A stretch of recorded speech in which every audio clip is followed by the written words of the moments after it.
What would you do if you were 19 years old? Standing behind a weapon you'd never fired in combat. Watching the sky fill with enemy aircraft that could obliterate 2 entire battalions in minutes, and you were the only thing standing between them and annihilation? This is the story of James Mitchell, a boy from rural Pennsylvania who enlisted in 1943 with dreams of becoming a cook, not a warrior. But on a blood-soaked morning in the forests of Belgium during the Battle of the Bulge, when chaos shattered all plans and desperation replaced doctrine, Mitchell found himself alone at an anti-aircraft gun he'd trained on for less than 3 weeks. Above him, German Stuka dive bombers screamed through the winter clouds, their sirens wailing like demons descending on nearly 2,000 American soldiers trapped in a valley with nowhere to run. Every instinct told him to abandon his post, to dive into a foxhole and pray the steel rain would miss him. Instead, he gripped the handles of that Bofors 40mm cannon, his hands shaking so violently he could barely aim, and made a decision that would echo through military history. What happened in the next 17 minutes would save hundreds of lives, earn him a battlefield commission, and prove that heroes aren't born in moments of confidence. They're forged in the furnace of absolute terror when ordinary people choose to stand when every rational thought screams run. This is not a story about a trained soldier executing his duty.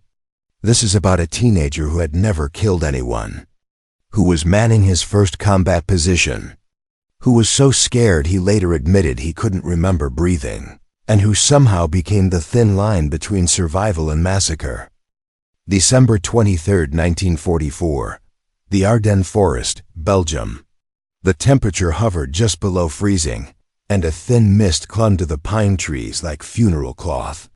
The Battle of the Bulge had erupted just over a week earlier when Hitler launched his desperate final offensive through the dense Belgian woodlands, catching Allied forces completely off guard.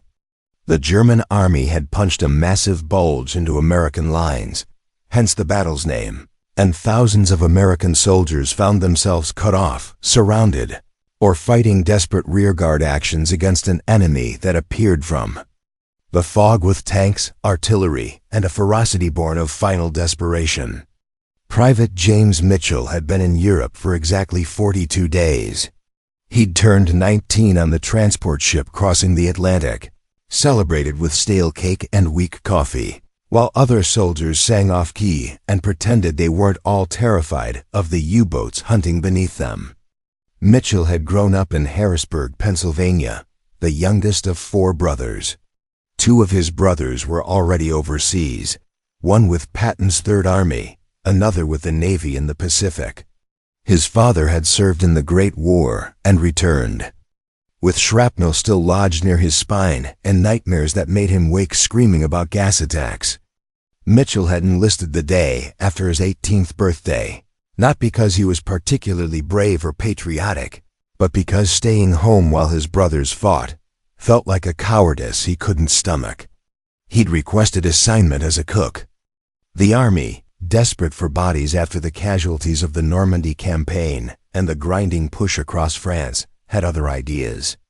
They needed anti-aircraft gunners, and Mitchell's test scores showed he had good eyesight and steady hands. So, they sent him to Fort Bliss, Texas, where for 6 weeks he trained on weapons he'd never seen before, learning to track aircraft, calculate lead times, and operate the Swedish-designed Bofors 40mm anti-aircraft cannon, a weapon that could fire 120 rounds per minute and tear an aircraft apart at ranges up to 4,000 yards. But training on a sunny Texas firing range and fighting in a frozen Belgian forest were 2 entirely different worlds. Mitchell had arrived at his unit, the 110th Infantry Regiment of the 28th Infantry Division, in early December. The 28th had already been bloodied badly in the Hurtgen Forest Campaign, one of the longest and most brutal battles American forces fought in Europe, and they'd been pulled back to what was supposed to be a quiet sector of the line to rest and absorb replacements. Mitchell was one of those replacements. The veterans looked at him with a mixture of pity and indifference. He was fresh meat, another green kid who'd probably be dead or evacuated with trench foot within a month. They didn't bother learning his name at first. Then came December 16th, and the quiet sector exploded into hell. German artillery began falling at dawn, a barrage so intense that men who'd survived Normandy said they'd never heard anything like it.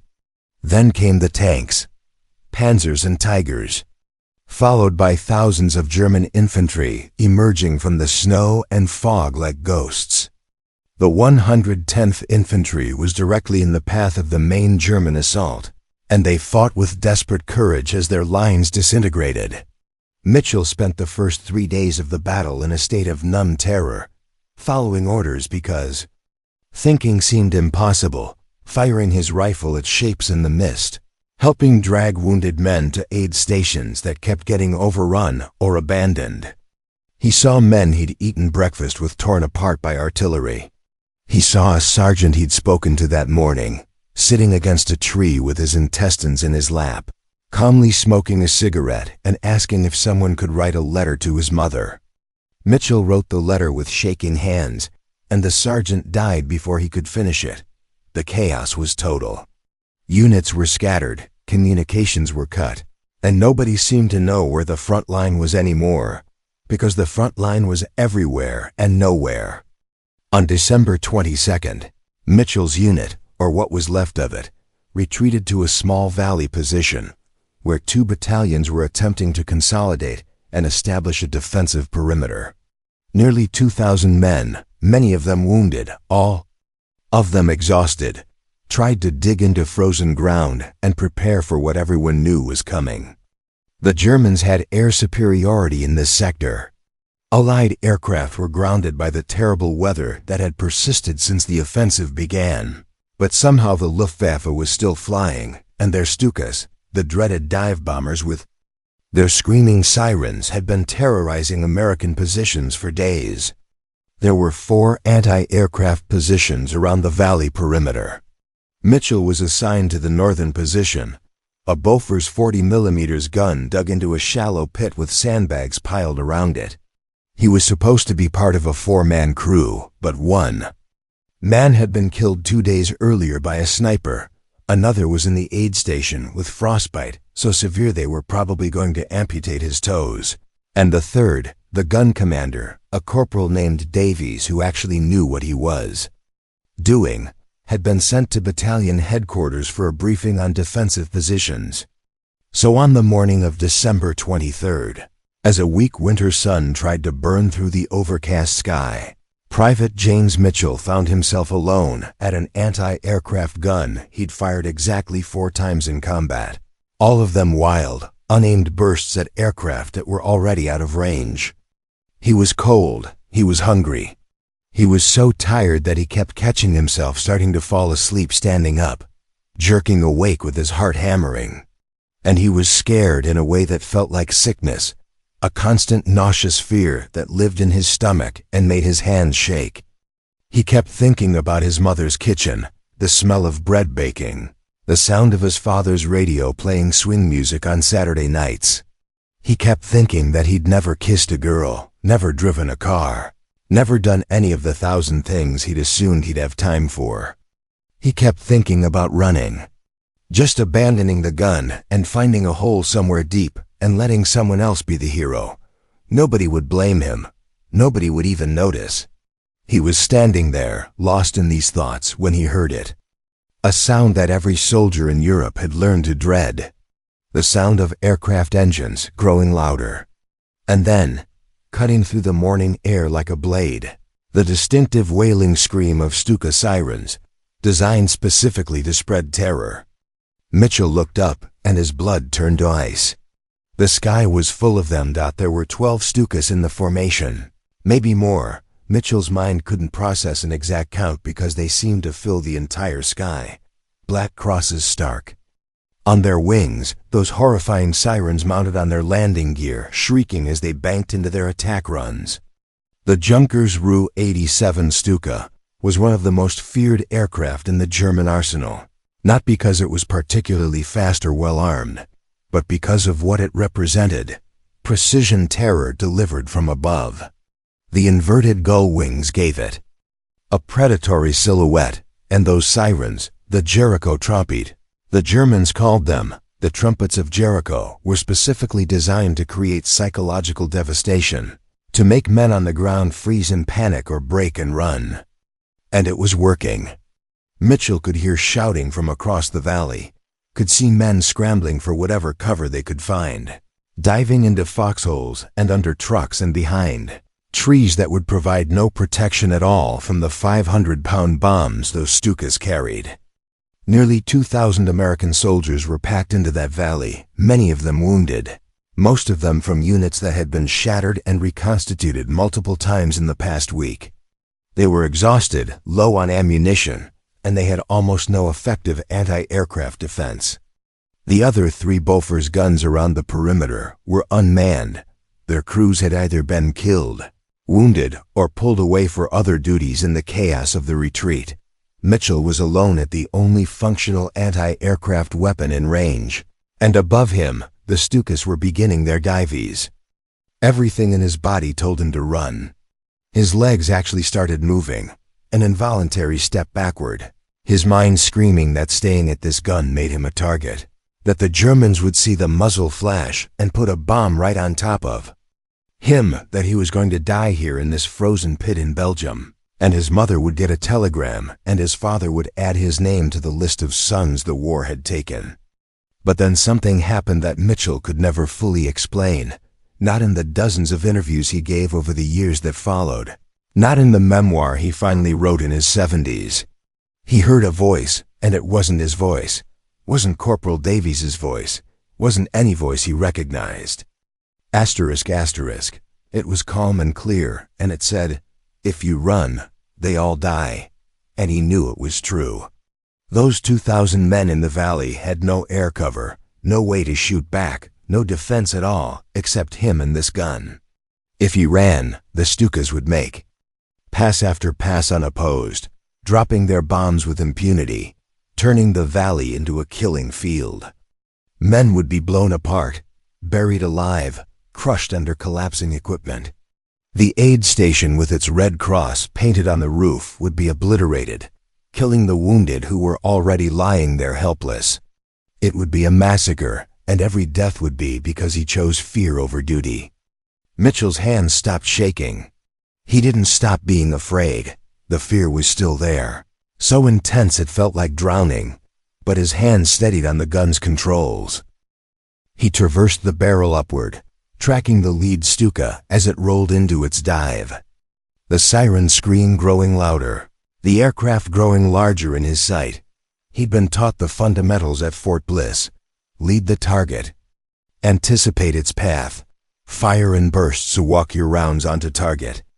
But the instructor had been talking about aircraft flying straight and level, not dive bombers plummeting toward Earth at 200 miles per hour with their noses pointed almost straight down. Mitchell had to calculate angles his training had never covered. Had to aim not at where the aircraft was, but where it would be when the shells arrived. Had to compensate for the Stuka's acceleration in the dive, the wind, the distance. 100 variables he didn't have time to consciously process. He fired. The Bofors roared to life, the recoil slamming through the mounting into the frozen ground. Spent shell casings ejecting in a bright brass stream. The first burst missed, the tracer rounds arcing past the Stuka's tail. Mitchell adjusted, leading the target more, and fired again. This burst missed too, but closer. He could see his tracers passing just behind the cockpit. The Stuka was committed to its dive now, the pilot focused on the target below, probably on the cluster of vehicles near the aid station. Mitchell could see the bomb under the fuselage, could imagine it releasing, tumbling down to explode among the wounded and the medics trying to save them. He fired a third burst, longer this time, walking his aim across the Stuka's flight path. And then he saw it happen. The 40mm shells, each one a small explosive projectile the size of a beer bottle, began impacting the aircraft's right wing. The first shell punched through the thin aluminum skin and detonated inside the wing structure. The second hit near the wing root where it joined the fuselage. The third struck the engine cowling in a spray of sparks and black smoke. The Stuka staggered in the air like a bird hit with a stone. Black smoke began pouring from the engine, and suddenly the aircraft's dive steepened, no longer controlled, but a death spiral. The pilot tried to pull up. Mitchell could see the elevators on the tail moving, could imagine the man desperately hauling back on the stick, but the Stuka had lost too much speed and taken too much damage. The bomb released, tumbling away to impact in an empty section of the valley 300 yards from the nearest American position, throwing up a geyser of frozen earth and snow but hurting no one. The Stuka kept falling.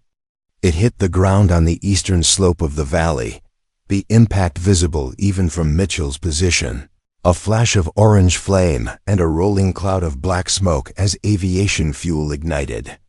The pilot never got out. Mitchell didn't have time to process what he'd just done, didn't have time to feel triumph or horror or anything at all, because the other Stukas were still coming. The formation had scattered when their leader went down. German pilots weren't expecting ground fire, weren't expecting resistance from what they'd been told was a defenseless target, but they were still attacking, still diving, and Mitchell had just announced his position to every aircraft in the sky.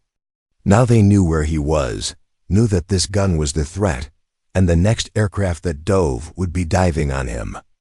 Mitchell traversed the gun to the left, tracking a Stuka that was setting up for a run on the northern end of the valley where a company of infantry was dug in.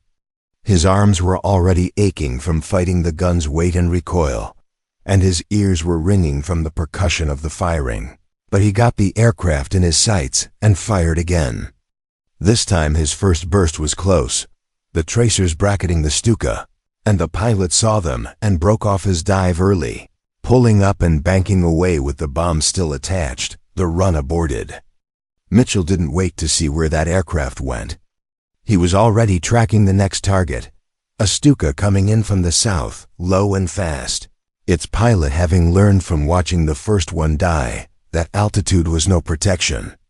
This one was harder to hit because it was coming almost straight at Mitchell's position, the angle making it difficult to lead, but he fired anyway, putting up a curtain of exploding shells that the aircraft would have to fly through.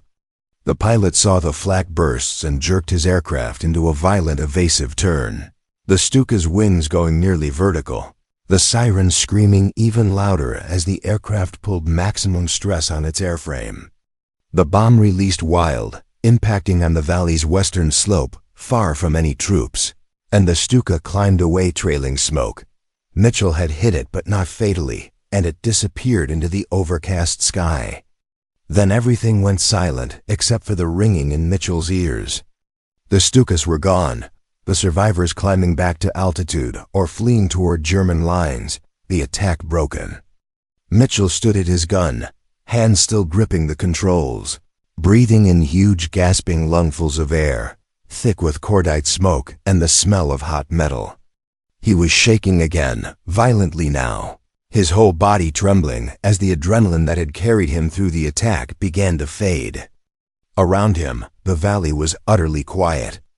No engines, no sirens, no explosions. Just the wind in the pine trees and the crackle of flames from where the first Stuka was still burning. And then Mitchell heard something else, voices, shouting, and he realized they were shouting. For him, men were emerging from their foxholes and from behind vehicles, standing upright in a way that seemed almost surreal after days of keeping low, hunching beneath the constant threat of artillery and sniper fire. They were looking toward Mitchell's position, and some of them were pointing. And the shouts were getting louder, more insistent. And Mitchell couldn't quite process what they were saying, because his ears were still ringing, and his mind was still locked in the combat trance of tracking aircraft and calculating, firing solutions. Then Corporal Davies appeared, sprinting across the frozen ground with complete disregard for the possibility of snipers, his face flushed and his eyes wide. He grabbed Mitchell by the shoulders, and Mitchell could see his mouth moving but couldn't quite hear the words. And then suddenly his hearing cleared and Davies was yelling, "You magnificent son of a bitch, you killed one. You killed a goddamn Stuka and you ran off the whole formation." Other soldiers were arriving now, gathering around the gun position, and Mitchell looked at their faces and saw something he hadn't seen in days: hope. These were men who'd been retreating and dying and watching their friends get torn apart, men who'd felt helpless and doomed. And for the first time since the German offensive began, they'd seen an American soldier hit back effectively, had watched enemy aircraft fall from the sky and the rest flee. Mitchell tried to speak but found his throat was so dry he could barely form words. Someone handed him a canteen and he drank, the water so cold it hurt his teeth. And then he managed to croak out, I was just doing what I was trained to do." Davies laughed, a wild, slightly unhinged sound. "Trained? Kid, nobody trains you for what you just did. You were alone on that gun, first time under fire, and you broke up an entire Stuka attack. Do you understand what would have happened if you'd run? If you'd abandoned that position?" Mitchell understood. He'd understood it before he fired the first shot. That was why he hadn't run. **** Davies was looking at the ammunition counter on the gun. "You went through 300 rounds in about 15 minutes. Jesus Christ. You must have been firing non-stop." Mitchell nodded.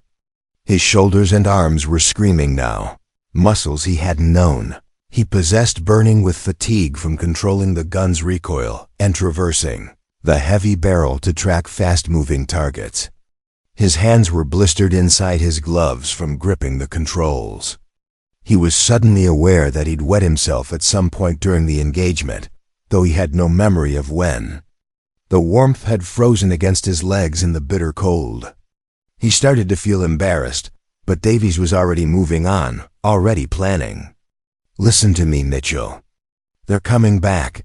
Those Stukas are going to report that we've got effective anti-aircraft.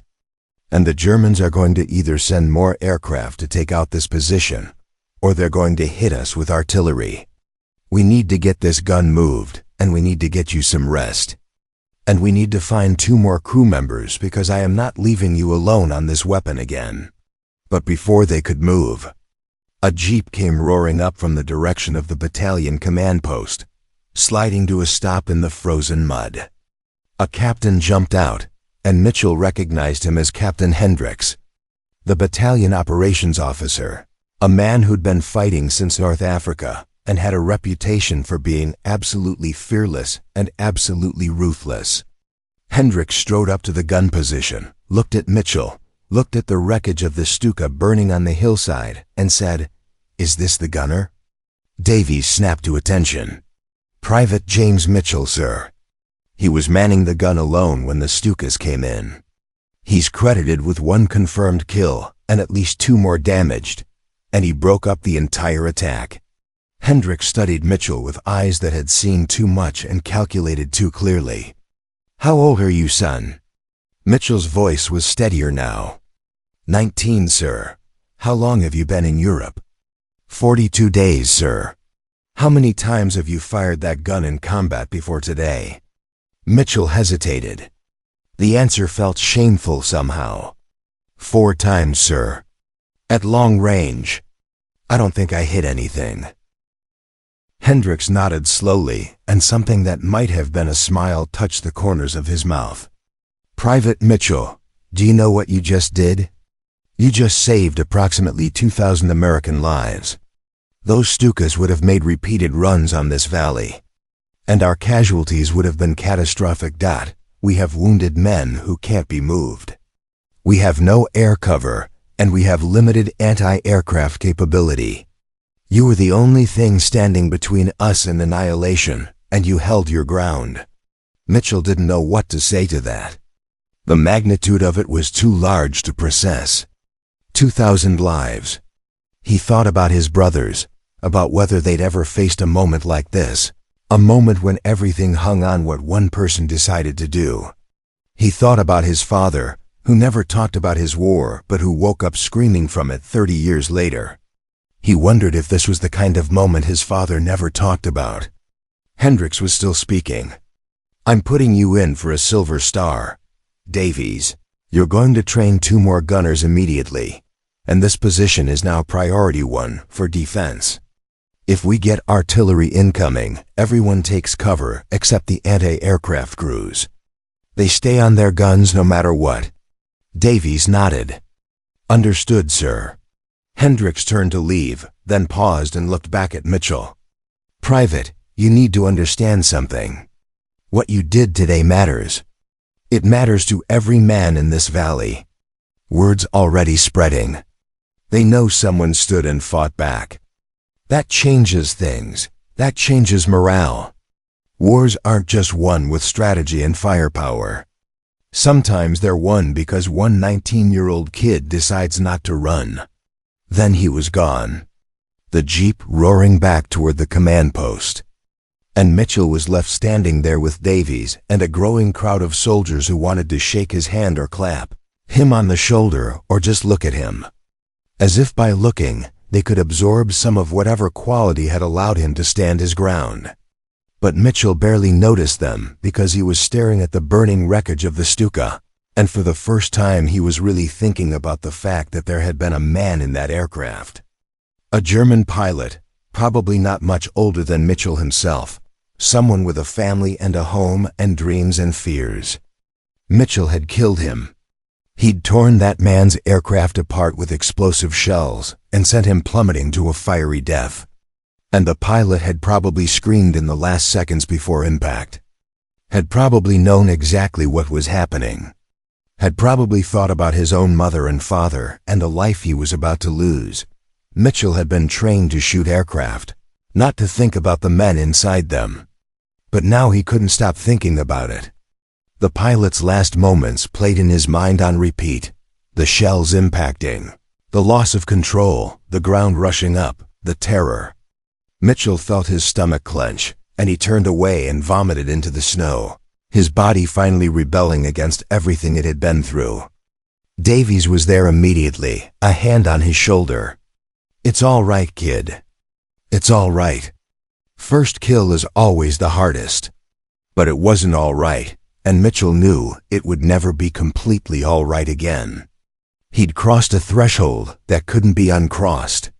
He'd taken a human life, and even though he'd done it to save others, even though it had been absolutely necessary, there was a weight to it that would never fully lift. And yet even as these thoughts churned through his mind, even as he struggled with the moral enormity of what he'd done, another part of him was already scanning the sky, already listening for the sound of engines, already preparing for the next attack. Because Captain Hendricks had been right about one thing: they were coming back. The Germans needed to take this valley, and now they knew it was defended. They would come back with more aircraft, or with artillery, or with tanks, and when they did, Mitchell would be standing at this gun again. Not because he was brave, not because he was a hero, but because the alternative was unthinkable. The afternoon wore on. Davies found 2 more soldiers to crew the gun, and they went through hasty training. Mitchell showing them how to load and traverse and aim even though he'd barely learned these things himself. The sky remained overcast, and the temperature continued to drop, and the men in the valley waited for the next attack that everyone knew was coming. It came at dusk. Not from the air this time, but from the ground. German artillery began falling on the valley at 1700 hours. The shells screaming in like freight trains, impacting in massive explosions that threw frozen earth and shrapnel and body parts into the air. The bombardment was systematic and thorough, walking back and forth across the valley, seeking out vehicles and gun positions and concentrations of troops. Mitchell and his crew huddled in their pit, the sandbags around them absorbing shrapnel, the ground shaking with each nearby impact. Dust and smoke filling the air until it was impossible to breathe without coughing. A shell landed 30 yards away, the concussion so powerful it felt like being punched by a giant fist. And when Mitchell looked up, he saw that one of his crew was dead. A piece of shrapnel, the size of a dinner plate, embedded in his chest, his eyes still open and surprised. They pulled the body out of the gun pit because there was no time for anything else, and another soldier took his place. A kid from Texas who was crying and praying and loading shells with mechanical precision all at the same time. The artillery barrage lasted 43 minutes, though to Mitchell it felt like hours. Each second stretched into eternity by the constant thunder of explosions and the certainty that the next shell would be the one that landed directly in their pit and erased them all from existence. When it finally stopped, the silence was somehow worse than the noise had been, broken only by the screaming of wounded men and the crackling of fires burning across the valley. Mitchell's ears were bleeding from the concussion, thin trickles of blood running down his neck, and he couldn't hear anything except a high-pitched whine that seemed to come from inside his own skull. But he could see, and what he saw made his blood run cold. Through the smoke and gathering darkness, shapes were moving on the eastern ridgeline. German infantry, hundreds of them, advancing down into the valley in a coordinated assault meant to overrun the American position while the defenders were still stunned and disorganized from the artillery. Behind the infantry, Mitchell could see the silhouettes of tanks, probably Panzer IVs, their guns already firing, muzzle flashes bright in the gloom. This was it. The final push. The Germans were going to take this valley or die trying, and the Americans were going to hold it or be annihilated. Mitchell's gun couldn't engage ground targets effectively. The Bofors was designed for anti-aircraft work. Its flat trajectory and time-fused shells poorly suited for fighting infantry. But Davies was yelling something, gesturing frantically. And Mitchell read his lips more than heard the words. Aircraft, Stukas coming in behind the ground assault. Mitchell looked up and there they were, darker shapes against the darkening sky. 6 Stukas coming in low and fast to support the German infantry attack, intending to bomb and strafe the American defensive positions while the ground troops closed in. It was a combined arms assault, the kind of coordinated operation the Germans excelled at, designed to overwhelm the defenders through simultaneous threats from multiple directions. The American soldiers in the valley were being forced to choose: take cover from the aircraft and be overrun by the infantry, or fight the infantry and be torn apart from above. Unless Mitchell could stop the aircraft. He traversed the gun toward the incoming Stukas, his movements automatic now. Muscle memory overriding conscious thought. The Texas kid was loading shells with hands that shook so badly he could barely grip them. And Davies was on the radio trying to call in artillery support that probably wasn't coming because everyone was engaged. Everyone was fighting for their lives, and there was no cavalry riding to the rescue. They were alone. Mitchell fired at the lead Stuka, tracking it as it came in for its attack run. And he saw his shells passing close but not connecting. The aircraft jinking and weaving now that the pilot knew where the anti-aircraft fire was coming from. The other Stukas were spreading out, setting up to attack from multiple angles simultaneously, making it impossible for Mitchell to engage them all. He made a decision in a fraction of a second, the kind of instant calculation that separates survivors from casualties. Instead of trying to shoot down all the aircraft, he concentrated his fire on the one closest to making its attack run, putting up such an intense curtain of flak that the pilot would have to either fly through it or abort. The Stuka pilot chose to abort, pulling up hard and banking away with bombs still attached. Unwilling to risk flying through the explosive shells, Mitchell immediately shifted to the next aircraft, firing long bursts that turned the sky into a maze of tracers and detonations. That pilot aborted too. And the next. Mitchell wasn't shooting them down, but he was denying them their targets, forcing them to break off their runs, buying precious seconds for the men on the ground, fighting the German infantry that was now within 100 yards of the American foxholes. The rattle of rifle and machine gun fire echoed across the valley as the ground battle was joined in earnest. American soldiers rising from their positions to meet the assault with everything they had. But the ammunition was running low. The Texas kid was screaming that they were down to their last belt, maybe 200 rounds. And then the gun would be empty and useless. A bullet cracked past Mitchell's head. So close he felt the displacement of air, and he realized that German riflemen were specifically targeting his position. That they understood the anti-aircraft gun was the key to their air support getting through. More bullets impacted the sandbags around the pit, kicking up sprays of frozen dirt, and Davies went down hard, clutching his shoulder where a round had punched clean through, blood already soaking through his uniform. Suddenly, Mitchell was alone at the gun again, with just the Texas kid to load ammunition. And the final Stuka was lining up for its attack run. This one coming straight at them. This pilot was braver or more desperate than the others. Coming in low and committed, accepting the flak.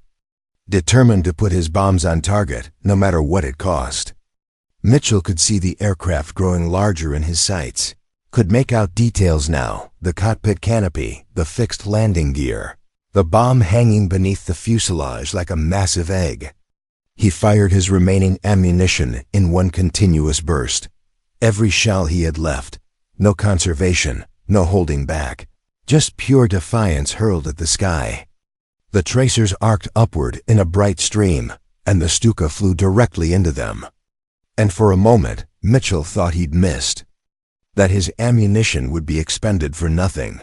Then the Stuka's left wing exploded in a shower of metal fragments and burning fuel. The 40mm shells finally finding their mark and tearing through the thin aluminum skin and into the wing's internal structure. The aircraft rolled violently, completely out of control now. The pilot fighting against physics and losing. And Mitchell watched with a mixture of horror and grim satisfaction as it plunged toward the earth less than 50 yards from his position. The impact was tremendous. A ball of orange flame that lit up the darkening valley like a second sun. And the bombs detonated on impact, the secondary explosion so massive that Mitchell felt the shockwave lift him off his feet and slam him against the back wall of the gun pit. Burning aviation fuel splashed across the frozen ground, and chunks of aircraft debris rained down around them. And when Mitchell opened his eyes, he saw that a section of the Stuka's tail had embedded itself in the sandbags just inches from where the Texas kid was lying. But something else had happened too, something Mitchell hadn't anticipated. The explosion had torn a massive crater in the eastern slope, exactly where a concentration of German infantry had been advancing. And the blast had caught them completely exposed, tearing through their ranks with devastating effect. Through the smoke and flames, Mitchell could see German soldiers retreating. Their assault broken not by American rifles or machine guns, but by their own aircraft's bombs detonated among them. The remaining Stukas climbed away into the darkness, unwilling to press their attack against a defender who had now destroyed 2 of their number and turned a third into a weapon against their own troops. On the ground, the German infantry assault was faltering without its air support. Soldiers taking cover instead of advancing, their momentum completely shattered. And then Mitchell heard a sound that seemed impossible. A sound he'd almost forgotten existed. The roar of American artillery. Shells screaming overhead to impact among the German positions on the ridgeline. Walking explosions that tore through enemy concentrations with methodical precision. Someone had finally gotten through on the radio, finally called in fire support, and the American guns were speaking at last. More sounds followed, the deep rumble of tank engines, but from the west. From the American side, and voices were shouting that reinforcements had broken through. That elements of Patton's Third Army had reached their sector, that they weren't alone anymore. The Germans began to withdraw, pulling back under covering fire, leaving their dead scattered across the slopes like broken dolls. And the American soldiers in the valley realized with exhausted disbelief that they had held, that they had survived, that the line had not broken. Mitchell collapsed against the demolished sandbags, his gun now completely silent, its ammunition expended, its barrel still radiating heat into the frozen air. Every muscle in his body was screaming. His hands were raw and bleeding inside his torn gloves, and his mind felt like it had been scraped hollow. The Texas kid was sitting in the mud nearby, crying and laughing at the same time, making sounds that were barely human. Around them, the valley was a scene from hell, burning vehicles, dead men frozen in the positions where they'd fallen, medics moving frantically among the wounded, and everywhere the smell of cordite and burning fuel and blood. Captain Hendricks appeared out of the smoke like a ghost, his uniform torn and blackened, a field dressing wrapped around his head. He looked at Mitchell, looked at the empty gun, looked at the burning wreckage of the second Stuka, and his face was unreadable. When he finally spoke, his voice was hoarse from shouting orders.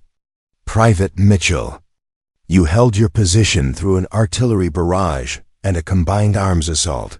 You engaged enemy aircraft while under direct small arms fire. You expended every round of ammunition you had, and you broke 2 separate air attacks that would have annihilated this battalion. Do you understand what you've done here?" Mitchell tried to speak but found he couldn't form words. His throat was raw from breathing smoke and cordite fumes, and his mind couldn't quite grasp what Hendricks was saying because it all felt unreal, like something that had happened to someone else, some other soldier in some other war. Hendricks continued, "You're going to receive the Silver Star for the morning engagement. For what you did this evening, I'm recommending you for the Distinguished Service Cross, and effective immediately, you're promoted to sergeant. We need leaders, Mitchell. We need men who know how to stand when everything says run." The promotion seemed absurd. Yesterday, he'd been a private who'd never fired a shot in anger, who'd been in Europe for 6 weeks, who'd wanted to be a cook. Now he was a sergeant, a leader, someone other men would look to for guidance and courage. How had this happened? How had one morning, one moment of choosing not to run, transformed everything? But Mitchell understood, even through his exhaustion and shock, that this was how war worked.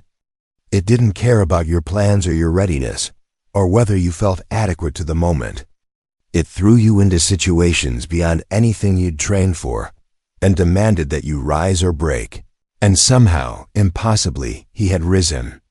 Over the next 3 days, as American reinforcements poured into the sector and the German offensive finally stalled and then collapsed, Mitchell learned the full scope of what had happened. The 2 battalions he'd helped defend had suffered casualties. Yes, but they'd held their position long enough for Patton's forces to arrive and launch the counterattack that would eventually relieve Bastogne and turn the tide of the entire Battle of the Bulge. Military historians would later estimate that if those battalions had been overrun on December 23rd, the delay in the American counteroffensive could have been catastrophic, potentially allowing the German spearhead to reach the Meuse River and achieve their operational objectives. Mitchell's actions at that anti-aircraft gun, his decision not to abandon his post, had contributed to preserving a critical position at a pivotal moment in the battle. He would survive the war, returning home to Pennsylvania in 1946 with a chest full of medals he kept in a drawer and rarely showed anyone. He would marry, have children, work as a machinist for 40 years, and live quietly in the same town where he'd been born. He almost never talked about the war, even with his family, because how could he explain what it felt like to be 19 years old and absolutely terrified and standing at a gun knowing that if you ran, everyone died? How could he describe the weight of those German pilots' deaths, men he'd killed who probably had mothers and sweethearts in dreams, just like his? How could he convey the strange contradiction of having done something heroic while feeling like he was simply too scared to make any choice except the one he made?